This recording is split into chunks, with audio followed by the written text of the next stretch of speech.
Title: The HOA Power Struggle, a Homeowner's War. The paint roller was still dripping when the first police car pulled up. Then the second.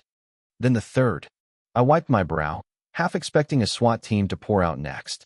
Instead, a uniformed officer stepped out, looking just as confused as I felt. Across the street, Mr. Callahan, the smug HOA president, was waving his arms like he was directing traffic. There. That's the man. He's defacing HOA property. Arrest him. I blinked, staring at the half-painted front of my house. My house. Was this guy serious? The officers glanced at each other, then at me.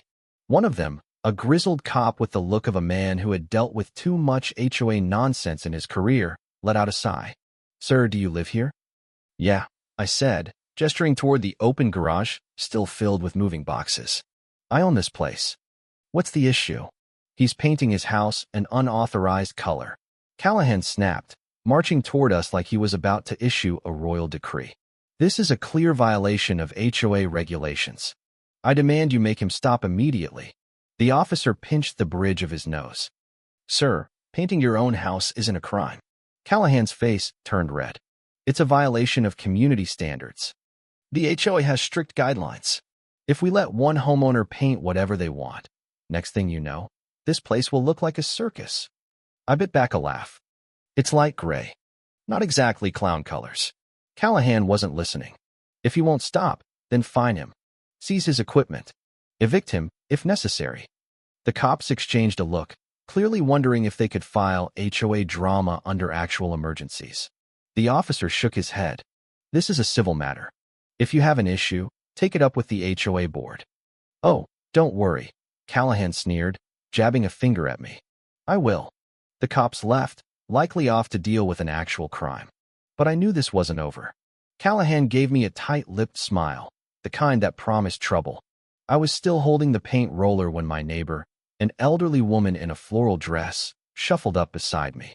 "Oh dear," she murmured. "You've poked the bear." I smirked. "Looks more like an angry chihuahua to me." She gave me a pitying look. "You don't understand. Callahan doesn't lose. Ever." I shrugged. Well, maybe it's time he did. The next morning, the first fine arrived. A $500 violation for unauthorized home modifications. I barely had time to laugh before another notice showed up. Trash violation, $100. Apparently, my garbage cans weren't exactly 12 inches from the curb. Then came the grass length warning. My lawn was 2 millimeters too long. I was starting to think Callahan had a dedicated ruin this guy's life department within the HOA. But the real kicker? My water suddenly shut off. I checked with the city, no issues on their end. When I called the HOA office, I got a smug response from the receptionist. "Your water bill wasn't paid through the HOA system," she said sweetly. "You'll need to bring your account into good standing first." Good standing? I had been here for 2 weeks. That's when I realized. This wasn't just about my house color. This was personal. Fine. If Callahan wanted to play dirty, I'd play along. I marched right to the HOA office and paid the fines. In pennies. The receptionist's forced smile faltered as I dumped bags of loose change onto the counter. I walked out feeling victorious. Until I saw my car. It was being towed. I ran up to the driver. Whoa, what's going on?" He barely glanced at me. "HOA violation. No overnight parking on driveways." I stared at the empty spot where my car had been, then back at him. Where was I supposed to park? He shrugged. "Garage." My garage was still full of moving boxes. "This is insane." He handed me a receipt. $300 to get your car back. As the tow truck rumbled away, Callahan strolled up, arms crossed, grinning like he just won a war. "Maybe you should learn how things work around here," he said, voice dripping with fake sympathy. I took a slow breath. I could feel the anger rising, but anger wouldn't help me win this. I needed to be smarter. I needed to end him. What Callahan didn't know was that I had a few tricks of my own. And this little HOA kingdom of his? It was about to fall. If I was going to take down Callahan, I needed leverage. So, I started digging. I spent the next few nights reviewing public records, old HOA documents, and any complaints against Callahan. And that's when I found it. A financial discrepancy. HOA fees had mysteriously increased last year, but the records didn't show where the extra funds went.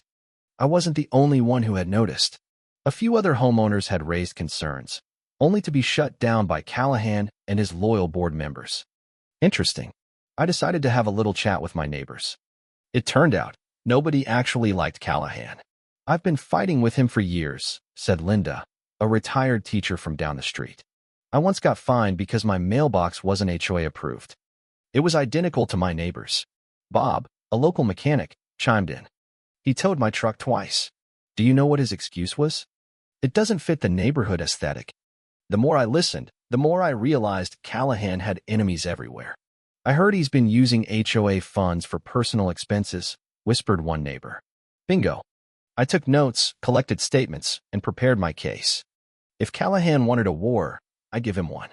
The next HOA meeting was packed. Word had spread that something big was going down. Callahan sat at the front, looking smug as ever. Let's begin with community concerns. I stood up. Actually, I have something to present. I walked to the front and slapped down a folder full of documents. According to these records, I said, the HOA has been collecting extra fees without explanation. Where's the money going, Callahan? Murmurs rippled through the crowd. Callahan scoffed. That's confidential board information. I held up another document. Since HOA funds come from homeowners, we have the legal right to transparency. Bob stood up. Yeah. Where's our money? Linda crossed her arms. I want an audit. Callahan's face turned pale. I don't have to answer to you, he snapped. This meeting is over. But the homeowners weren't backing down. No, Callahan, I said. It's just getting started. Over the next week, the HOA board launched an investigation. And the results? Damning. Callahan had been overcharging homeowners for years. He had been using HOA funds for personal vacations. He had lied about expenses, funneling money into his own accounts. At the next emergency meeting, the board voted unanimously to remove him as president.